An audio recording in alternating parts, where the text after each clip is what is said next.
दोस्तों welcome to money stalkers. तो इस वीडियो के अंदर मल्टीपल स्टॉक्स के बारे में हम लोग बात करेंगे। तो इस वीडियो के अंदर 3 कंपनीज के बारे में बात करेंगे, विप्रो, इन्फोसिस, टीसीएस के बारे में बात करने वाले हैं।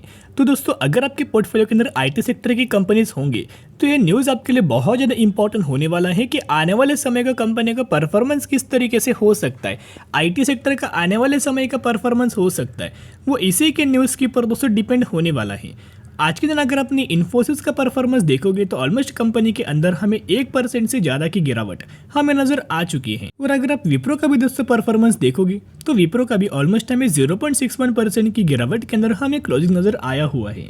लेकिन जो विप्रो 400 रुपये के आसपास हमें लगातार 400 रुपये के ऊपर हमें ट्रेड कर रहा था, वो 380 रुपये के आसपास हमें आज के दिन क्लोजिंग हो चुका है। तो इन कंपनी के लिए क्या दोस्तों ऐसे नेगेटिव खबर आई हुई है, या जो खबर है यूएस से द्वारा निकल के आई है, लेकिन यूएस से जितने भी न्यूज़ हमें आती है उसका इम्पैक्ट हमें इंडियन स्टॉक मार्केट के अंदर आता है।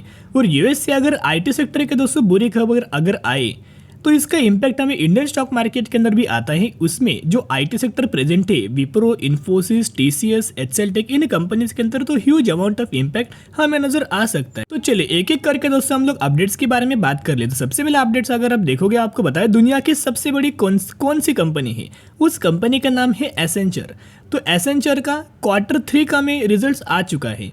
जैसे कि हमारा इस अगले महीने Q1 का रिजल्ट आने वाला है, उनके इधर Q3 का रिजल्ट दोस्तों आ चुका है। उनके इधर Q3 का रिजल्ट चल रहा है, हमारे इधर Q1 का रिजल्ट आने वाला है।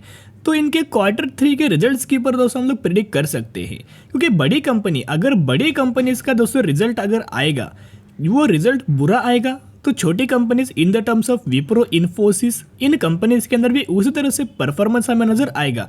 अगर बड़ी ही कंपनी के अंदर ग्रोथ नहीं आएगा तो छोटी कंपनी के अंदर कैसे दोस्तों हम लोग एक्सपेक्ट कर सकते हैं कि इस कंपनी के अंदर हमें ग्रोथ आना चाहिए। तो चलिए देखिएगा, जो एसेंचर है, जैसे कि आपको पता है दुनिया की बहुत बड़ी कंपनी है, टॉप कंपनी में से एक निकल के आते। उसका अगर आप Q3 का रिजल्ट देखोगे तो जो कंपनी का जो रेवेन्यू है उसके अंदर ईयर को बेसिस कोई ज़्यादा हमें ग्रोथ नहीं आई। ईयर बेसिस ग्रोथ के अंदर अगर आप देखोगे 2.5% की पॉजिटिविटी हमें सिर्फ नजर आया। ये तो हुआ Q3 का रिजल्ट इनका।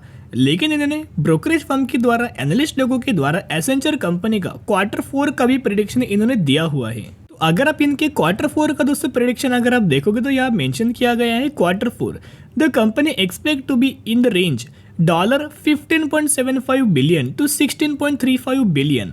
यानी कि जो कंपनी ने पहले हमें दोस्तों जो परफॉर्मेंस किया था उससे भी परफॉर्मेंस हमें घट सकता है।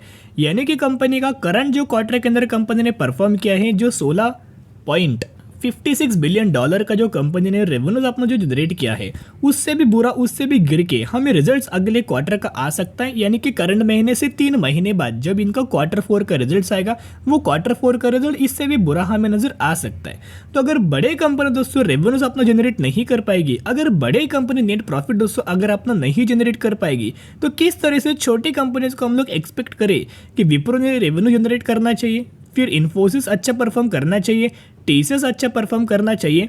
और अगर इनके परफॉर्मेंस के अंदर दोस्तों फॉल आया तो ऑलमोस्ट आप पकड़ सकते हैं इंडियन स्टॉक मार्केट के अंदर जो आईटी सेक्टर है, बड़े बड़े कंपनीज के अंदर भी हमें फॉल, रिजल्ट्स के अंदर फॉल हमें आने का चांस है। और जो रिपोर्ट के अंदर दोस्तों हमें मेंशन किया गया है, यहाँ अगर आप देखोगे एसेंचर के अंदर एक फोरकास्ट किया है Q4 का रेवेन्यूज के बारे में।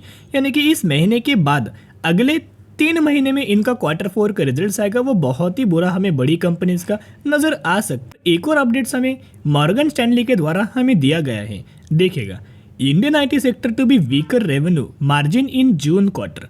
यानी कि जो Q1 का जो रिजल्ट हमें आईटी कंपनीज का जो आने वाला है, वो Q1 का बहुत हमें बुरा आ सकता है। तो अगर इनका दोस्तों रिजल्ट बुरा आएगा तो मार्केट के अंदर वॉलेटिलिटी बहुत ही ज़्यादा होगा। अगर मार्केट के अंदर वॉलेटिलिटी रहा तो इन कंपनीज के अंदर आपको वॉलेटिलिटी ज़्यादा से ज़्यादा हमें जनरेट आपको नज़र आ सकेगी। और एसेंचर ने जैसे अपना Q3 का रिजल्ट परफॉर्म किया, तो इसका अगर आप परफॉर्मेंस देखोगे तो डायरेक्टली कंपनी के अंदर हमें एक तो गैप डाउन अपना ओपनिंग नजर आया। गैप डाउन ओपनिंग यानी कि कंपनी अगर 300 रुपये के आसपास ट्रेड कर रहा था, 280 रुपये के ऊपर डायरेक्ट कंपनी नेक्स्ट दिन ओपन हुआ, तो इस तरीके से गैप डाउन ओपनिंग हमें नजर आया। और बाद में क्लोजिंग होते होते स्लाइटली इसके अंदर रिकवर नजर आई। ऑलमोस्ट 2% का करेक्शन हमें एसेंचर्स के अंदर नजर आ चुका है। तो इन्हीं के बेसिस के ऊपर दोस्तों इंडियन स्टॉक मार्केट के अंदर जो कंपनीज है, विप्रो, इन्फोसिस, टीसीएस, उनका टेक्निकल चार्ट पैटर्न दोस्तों एनालिस कर लेते हैं कि अगर कंपनी गिरे तो हमें कहाँ तक दोस्तों कंपनी गिर सकता है, क्योंकि ऑलरेडी हमें पता लग चुका है किस तरीके से हमें रिजल्ट में आने वाला है। वैसे यूएस मार्केट को almost Indian stock market 70 to 75% follow करता है, यानी कि 70 to 75% अगर यूएस मार्केट के अंदर तेजी आएगा तो इंडियन स्टॉक मार्केट के अंदर भी तेजी आया, और अगर गिरावट आएगा तो इंडियन स्टॉक मार्केट के अंदर भी गिरावट आने का चांस होता है। तो इसी तरह से हमारा इंडियन स्टॉक मार्केट दोस्तों रिएक्ट करता है। अगर आप इन्फोसिस का प्राइस देखोगे 1265 रुपीज़ के आसपास हमें क्लोजिंग इन्फोसिस के अंदर नजर आ चुका है, लेकिन इनका जो सपोर्ट लेवल जो निकल के आए हैं ऑलमोस्ट 1240 रुपये का सपोर्ट लेवल है।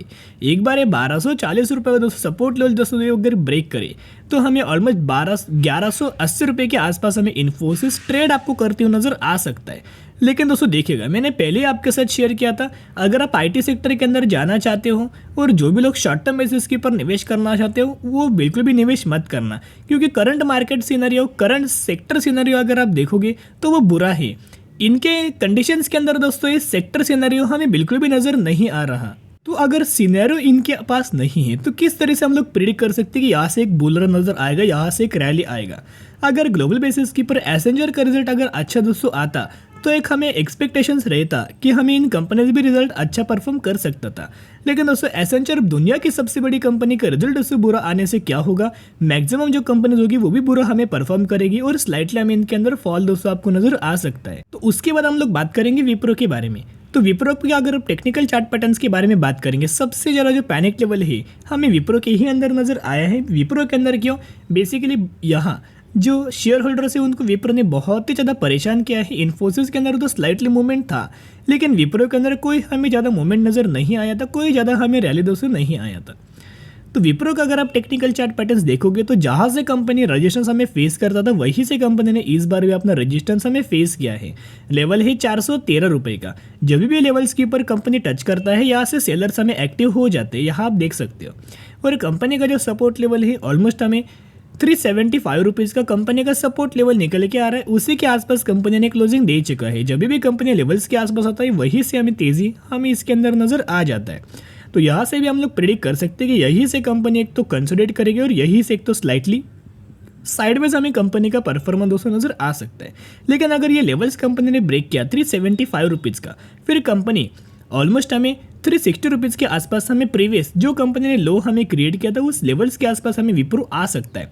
अभी देखिएगा, ये जो सभी चीज़ें हम लोग जो डिस्कस करते हैं वो पॉसिबिलिटीज़ की चीज़ें होती है, कोई 100% श्योर चीज़ें नहीं होता। यहाँ से हो सके तो कंपनी साइडवेज परफॉर्म कर सके, यहाँ से हो सके तो कंपनी कंसोलिडेशन फेस करे, कुछ भी दोस्तों कंपनी फेस कर सकती है। लेकिन शॉर्ट टर्म में निवेश मत करना। जो भी लोग निवेश करना चाहते हैं ग्रेट अपॉर्चुनिटीज़ इनके लिए ओपन है। जो लोग लंबे समय के लिए लोग निवेश करना चाहते हैं 5 साल के लिए, 10 साल के लिए, 15 साल के लिए, वही लोगों को इसका बेनिफिट मिलने वाला है, वही लोगों को लॉन्ग टर्म बेसिस के ऊपर बेनिफिट मिलने वाला है। और लास्ट हम लोग बात करेंगे टीसीएस के बारे में। टीसीएस दोस्तों इनके सपोर्ट लेवल के ही आसपास हमें नजर आए हैं। प्राइस अगर आप देखोगे 3216 रुपये के आसपास क्लोजिंग नजर आया और कंपनी का सपोर्ट लेवल 3200 रुपये के ही आसपास नजर आया है।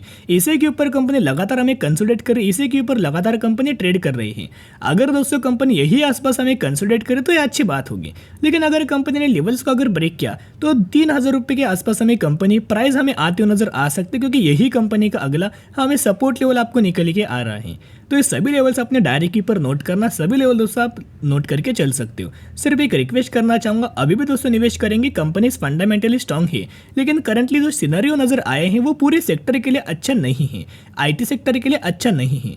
तो ऐसा बोला जाता है अगर कोई भी सेक्टर अगर परेशानी में है, बुरा फंसा हुआ है, लेकिन पता है कि आने वाले समय के अंदर वो ग्रो होने वाला है, तो इन कंपनीज के अंदर लॉन्ग टर्म बेसिस के ऊपर निवेश किया जाता है। उन कंपनीज के अंदर शॉर्ट टर्म बेसिस के ऊपर निवेश नहीं किया जाता। तो जो भी लोग लॉन्ग टर्म बेसिस के ऊपर निवेश करना चाहेंगे वो अच्छी बात है, जितना लंबा होल्ड करेंगे उतने गजब का आने वाले समय में मल्टीबैगर रिटर्न ये कंपनीज हमें प्रोवाइड करके दे सकती है।